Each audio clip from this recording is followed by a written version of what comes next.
अस्सलाम वालेकुम। हमने एक शेड्यूल के लिए सारी क्लासेस के लिए एक सीरीज़ शुरू की थी जिसमें हमने अभी सेकंड ईयर का शेड्यूल बनाया है, इसी तरह फर्स्ट ईयर का। तो थर्ड ईयर के काफ़ी स्टूडेंट्स कह रहे थे कि हमारे लिए भी एक शेड्यूल बना दें। सो अभी आपको पता है कि जिस तरह क्वारंटीन चल रहा है और अभी तक 15 सितंबर तक जो हमारे पास टेंटेटिव डेट आई है कॉलेज और इंस्टीट्यूट का ओपनिंग की, तो उस तक हमने कोशिश किया है कि हम थर्ड ईयर का वो वाला सिलेबस इंक्लूड करें जिसमें से आप मैक्सिमम जो आपके मार्क्स है वो कवर हो जाएँ। तो हमारे पास ऑलमोस्ट टोटल 55 डेज़ बनते हैं जो अभी तक रहते हैं, ठीक है?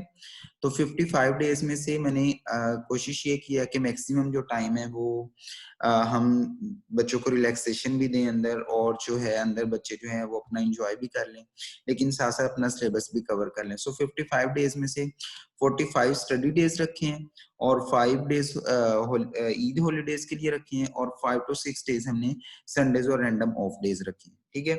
सो इस तरह मिला के हमने जो है शेड्यूल को मैनेज किया। अगर हम देखें कि हमने सिलेबस इसमें कौन-कौन सा कवर करना है, जो मैंने कोशिश ये की कि वो वाले सारे टॉपिक्स इसमें इंक्लूड हों, जो मैक्सिमम मार्क्स आपको दे सकते हैं, ठीक है? सो कोशिश ये करें कि आपने बहुत सारे टॉपिक्स इसमें से पहले कवर किए होंगे, ठीक है? कुछ टॉपिक्स ही ऐसे हैं जो आपने कवर नहीं किए होंगे या ऐसा होगा कि आपने कुछ टॉपिक्स बिल्कुल नहीं पढ़े होंगे और कुछ अच्छे से पढ़े होंगे। सो उसके अकॉर्डिंग आपने मैनेज करना है। सबसे पहले फार्मा का देखें जनरल जो फार्मा है एएनएस, सीवीएस, कीमो और सीएनएस एटलीस्ट ये वाले टॉपिक्स आपको करने चाहिए 15 सितंबर तक। पैथो और माइक्रो में देखिए आप अगर जनरल पैथो की बात करें इसमें cell injury, healing and repair, genetics और नियोप्लेजिया सिर्फ ये 4 टॉपिक्स शामिल किए हैं। और माइक्रो में बात करें तो तो जनरल बैक्टीरियो और स्पेशल बैक्टीरियो और पैरासाइटोलॉजी ये वाले टॉपिक्स हमने इंक्लूड किए हैं। फोरेंसिक मेडिसिन की बात करें तो law, autopsy and toxicology general and special और बीएस में सेक्शन ए और सेक्शन बी सिर्फ ये वाला इंक्लूड किया। वीकली प्लान की अगर बात करें कि आपने वीक में किस तरह लेके चलना है, देखिए जो थर्ड ईयर इसमें ये है अभी तक सेकंड ईयर में आपके 3 सब्जेक्ट्स हैं, थर्ड ईयर में हमारे 4 सब्जेक्ट्स हैं। सो हम जब तक डेली में 2 सब्जेक्ट कवर नहीं ना करेंगे पैरेलली साइड बाय साइड तो हमारे पास जो है वो सिलेबस कवर नहीं होगा प्रॉपर्ली।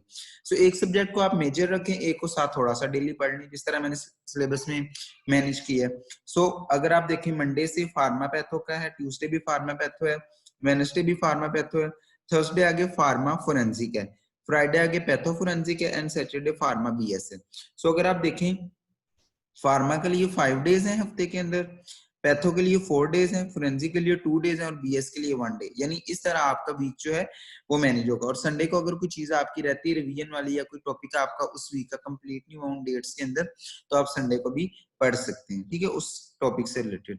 अब कुछ जनरल चीजें जो डिस्कस करनी थी कि आप में से बहुत सारे लोगों ने कुछ चीजें कवर की होंगी, जैसे बहुत सारे लोगों ने एएनएस किया होगा, जनरल फार्मा की होगी, इस तरह अगर पैथो में बात करें जनरल पैथो के कुछ टॉपिक्स किए होंगे, बैक्टीरियो का किया होगा, फोरेंसिक में कुछ ना कुछ किया होगा।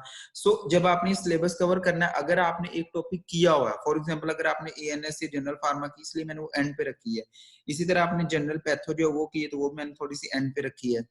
सो कोशिश ये आपने करनी है कि अगर एक टॉपिक आपका कवर हुआ तो उसको आपने मिनिमम टाइम देना, आपने बस उसको जल्दी जल्दी रिवाइज करना है, कोशिश करनी है उसको मिनिमम टाइम मिले और जो टॉपिक रहता है उसको आप थोड़ा सा ज्यादा टाइम दे दें, ठीक है? तो इस तरह आपका कवर करने में आसानी होगी। तो ये एक रफ स्केड्यूल है। अगर आपने बिल्कुल नहीं कुछ पढ़ा हुआ तो आप ये टोटली फॉलो कर सकते हैं। अगर आपने कुछ ना कुछ पढ़ा तो आप अपने अकॉर्डिंग इस शेड्यूल को मैनेज कर सकते हैं। अच्छा, दूसरी चीज ये कि टाइम मैनेजमेंट का बहुत इश्यू आता है, मतलब आपसे पढ़ा नहीं जाता। मेरी कोशिश होती है कि मैं जब भी मेरे से ऐसा कोई मसला आता है कि जब मेरे से पढ़ा नहीं जाता तो मैं हमेशा कोशिश ये करता हूँ कि मैं पहले ना थोड़े टाइम से शुरू करता हूँ, मतलब 1 घंटा डेली का पढ़ लिया, बस 1 घंटा पढ़ के उसके बाद मेरी कोशिश होती है कि मैं इतना डेली पढ़ लूं, ठीक है? इवन मैं संडेज को भी ऑफ नहीं करता, संडे भी 1 घंटा लाद में पढ़ता हूँ। तो 1 हफ्ते बाद 2 हफ्तों बाद क्या होता है कि वो मेरा शेड्यूल 1 घंटे का प्रॉपर बन जाता है, फिर मैं उसको 2-3 घंटे पे ले जाता हूँ, फिर 5 घंटे पे चला जाता हूँ, तो आहिस्ता-आहिस्ता वो शेड्यूल हमारा मैनेज होना शुरू हो जाता है। लेकिन ये होता है जब हम एकदम पढ़ना शुरू करते हैं कि हम डेली 10 घंटे पढ़ ले, एक दिन पढ़ा जाता है, अगले 5-6 दिन फिर नहीं पढ़ा जाता। सो कोशिश ये करें डेली पढ़ें, थोड़ा-थोड़ा पढ़ें, 1 घंटा, 2 घंटे, फिर इसको बढ़ाते जाएँ आहिस्ता-आहिस्ता, इंशाल्लाह ये शेड्यूल मैनेज हो जाएगा। इसके बाद तीसरी बात ये है कि आपने जो फर्स्ट रीड देनी है ना किसी भी टॉपिक को, उसका लेक्चर सुनना है, क्या प्लान सुनना है, आपने आपने, या आपने उसके लिए स्केचेस सुन रहे माइक्रो के लिए, या आप पैथोमा सुन रहे, कुछ भी आप स्टार्ट किया हुआ है, तो कोशिश ये करनी है आप जो भी टॉपिक पहली रीड देना उसको प्रॉपर पढ़ें, लेक्चर सुने, उसको कैप्लान से पढ़ें, मिनी कैटसन से पढ़ें, बिग कैटसन से पढ़ें, जिससे भी आपने पढ़ना है। सो कोशिश ये करनी कि आपने पहली रीड थोरो, उसमें आप शॉर्ट लिस्टिंग करें, बुक पे करें, रजिस्टर पे करें, उस पर थोड़ा टाइम लगा भी लें, कोई इशू नहीं, ठीक है। सो आप चीजें इजीली मैनेज कर लेंगे इंशाल्लाह। सो शेड्यूल की बात करें आगे, और एक और बात, क्या आपने जब भी शेड्यूल शुरू करना कोशिश ये करनी कि फार्मा का सब्जेक्ट आप मेनली कवर कर लें, क्योंकि थोड़ी मुश्किल है और थोड़ी रटे वाली चीजें, ड्रग्स के नाम याद करना, सो फार्मा को आप प्रायोरिटी पे रखें। अगर आप शेड्यूल देखें अभी ईद तक के लिए, देखें कि आपकी कीमो के जो एंटीबैक्टीरियल एंटी फंगल वाले टॉपिक कर लें, साथ जनरल जो बैक्टीरियो इसकी पैथो की वो शुरू कर दें माइक्रो में, और फोरेंसिक का सिर्फ ला कर लें, और बीएस का हेल्थ केयर सिस्टम सिर्फ 1.5 पेज है आपका मुद्दत राना पे। उसके बाद ईद की हॉलीडेज मैंने रखी है 4। उसके बाद अगर आप देखें नेक्स्ट शेड्यूल में आपकी कीमो जो रह गई है वो रिमेनिंग आप कवर करें। उसके बाद ग्राम पॉजिटिव एंड नेगेटिव को काय करें, ऑटोप्सी करें, और एनपीआई का पार्ट 1 करें, जो उसका नेक्स्ट सेक्शन ई का बी पार्ट है, ठीक है। इसी तरह आपके पास जो नेक्स्ट आता है फार्मा में, सीवीएस आप करें, क्योंकि बहुत सारे लोगों ने सीवीएस किया होगा, लेकिन स्टिल मैंने आपको यहाँ पे 8-9 दिन दे दिए सीवीएस करने के लिए। सो अगर आप डेली एक चैप्टर भी करें, अगर आपने नहीं भी पढ़ा हुआ, तो फिर भी इंशाल्लाह कवर हो जाएगा। उसके बाद gram positive and negative rods की बात करें, टॉक्सिकोलॉजी का जनरल पार्ट आप हाफ करें, और एनपीआई का पार्ट 2 करें। उसके बाद 20 से 25 अगस्त तक जनरल फार्मा आप सारी कवर कर लें, और जनरल पैथो के टॉपिक कवर करें, टॉक्सिकोलॉजी कंप्लीट करें, और conflict resolution that is NPI का आल्सो पार्ट है, थर्ड पार्ट है।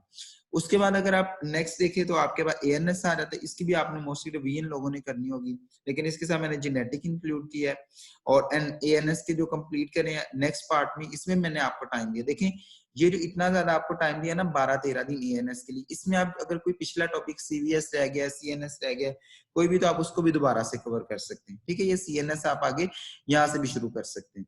नियोप्लेजिया, उसके बाद आपका टॉक्सिकोलॉजी स्पेशल शुरू करें, और उसके बाद right and responsibilities of patient and doctor, ये आपका सेक्शन बी शुरू हो गया। उसके बाद टॉक्सिकोलॉजी स्पेशल करें, इसमें आपने जो प्रोफेशनलिज्म साथ बीएस का कर लें।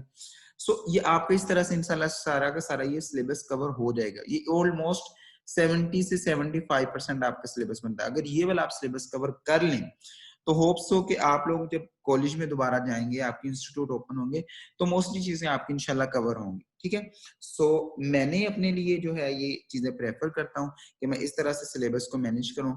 डेली के 2 सब्जेक्ट्स लाजमी पढ़े, 1-1 घंटा चाहे दोनों को दे दें, तो इंशाल्लाह आपका फिर भी ये सारे टॉपिक्स कवर हो जाएंगे। होप सो इसमें कुछ ना कुछ आपके लिए आसानी होगी। आप इसको अपने अकॉर्डिंग जो है वो मोड कर सकते हैं, आप अपने अकॉर्डिंग शेड्यूल को चेंज कर सकते हैं, जो टॉपिक आपने कवर किए वो निकाल सकते हैं, नए टॉपिक्स ऐड कर सकते हैं, लेकिन होप सो इससे आपको कुछ ना कुछ चीजें इंशाल्लाह क्लियर हो जाएंगी। Thank you so much everyone, और ये वीडियो एंड तक देखें और हमारे चैनल को जरूर सब्सक्राइब करें। That's all from my side, and Allah.